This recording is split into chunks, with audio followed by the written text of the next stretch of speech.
लगातार कहीं ना कहीं देखने को मिल रही है, बनी हुई है।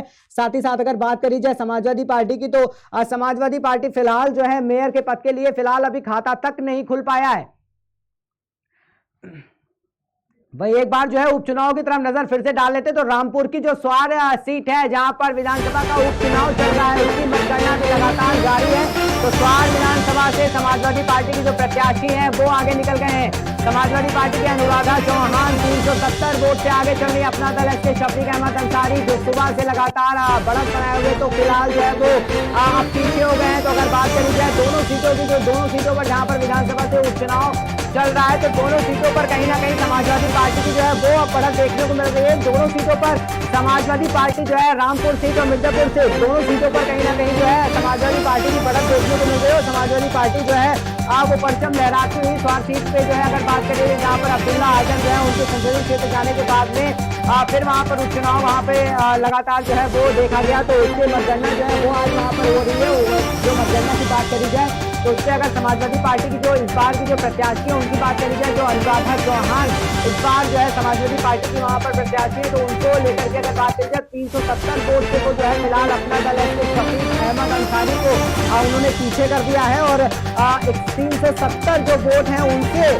फिलहाल आगे चल रही। तो स्वार विधानसभा से अगर बात करी जाए समाजवादी पार्टी की, तो अनुराधा चौहान 370 वोटों से लगातार जो है वो बढ़ती बनाए हुए देखा जा सकता है। साफ तौर पर जो दो जगह पर जो है उपचुनाव जारी है, जहां पर दोनों सीटों पर कहीं ना कहीं समाजवादी पार्टी जो है वो बढ़ती बनाए हुए और बढ़ती लगातार देखने को मिल रही है। कि सुबह से अगर देखा जाए तो दोनों सीटों पर देखा जा सकता है कि जो है अपना दल प्रत्याशी जो है उनके और समाजवादी पार्टी के बीच में कहीं ना कहीं साफ तौर पर देखा जा रहा था कि सुबह से ही जो है ये टक्कर देखी जा सकती थी कि दोनों प्रत्याशियों में आपस में टक्कर चल रही थी कहीं ना कहीं।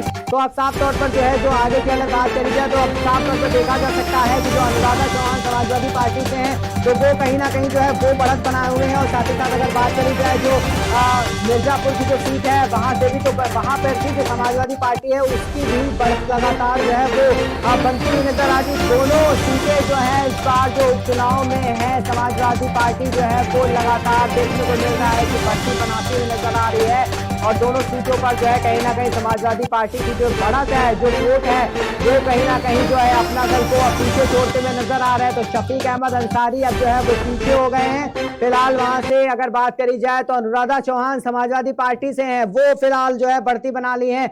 और दूसरी स्वार सीट की अगर बात करी जाए तो स्वार सीट से भी दूसरी सीट की अगर बात करी तो वहां से भी कहीं ना कहीं देखा जा सकता है कि तो अपना दल से वहां से भी जो है पीछे हो गए हैं। और अगर बात करी जाए तो वहां से भी समाजवादी पार्टी जो है वो लगातार जो है वो बढ़त बनाए हुए। तो नगर निकाय का चुनाव जो उत्तर प्रदेश में चल रहा है, साथ ही साथ कर्नाटक में भी एक बड़ा चुनाव विधानसभा को लेकर के अगर बात करी जाए तो कर्नाटक में भी चुनाव चल रहा है। अगर देखा जाए तो कर्नाटक में कहीं ना कहीं साफ तौर पर देखा गया कि जो कांग्रेस पार्टी है, कांग्रेस पार्टी ने पूर्ण बहुमत के साथ जो है सरकार बनाती हुई कहीं ना कहीं कर्नाटक में नजर आ रही है। और उपचुनाव की बात करी जाए तो उपचुनाव में है दोनों सीटों पर समाजवादी पार्टी का इस बार जो है पलड़ा भारी जो है वो होता हुआ दिखाई दे रहा है साफ तौर पर।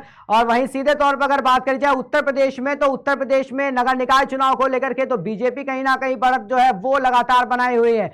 तो वहीं बीजेपी की जो बढ़त है उसको देखते हुए अगर हम बात करें तो साफ तौर पे लग रहा है कि नगर निकाय चुनाव की जो सीटें हैं, जो 17 सीटें हैं, उनमें लगातार जो 15 सीटों पर बीजेपी है वो लगातार बढ़त बनाए हुए वो लगातार आगे देखने को मिल रही है। साथ ही साथ अगर बात करी जाए बहुजन समाजवादी पार्टी की, तो बहुजन समाजवादी पार्टी जो है वो फिलहाल एक सीट पे है। तो काफी कुछ अपडेट के लिए हमारे साथ में बहराइच से अजमल शाह जुड़ चुके हैं, सीधे तौर पे उनकी तरफ रुख करेंगे। अजमल शाह जी, क्या कुछ चल रहा है, क्या अपडेट आ रही है वहां से, क्या कुछ जो है अपडेट देखने को मिल रही है, कौन आगे वहां से चल रहा है, किस तरीके से क्या टक्कर देखी जा सकती है बहराइच में इस वक्त?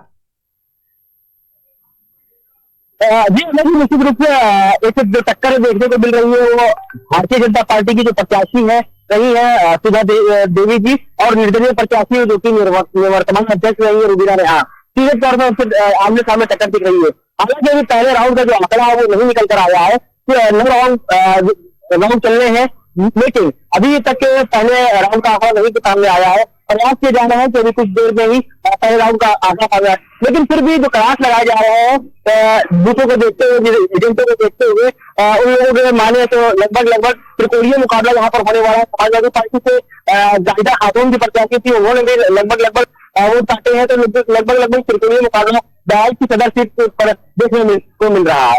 हालांकि बहराइच में मेला भी स्टार्ट है, जिसको देखते हुए प्रशासन जो है पुरजोर कोशिश कर रहा है कि जल्द से जल्द जो है ये काउंटिंग समाप्त हो, लेकिन अभी तक बहुत लेट गति देखने को मिल रहा है। बहुत देर हो चुकी है, लेकिन अभी तक के पहले राउंड का आंकड़ा अभी नहीं सामने आया है। जी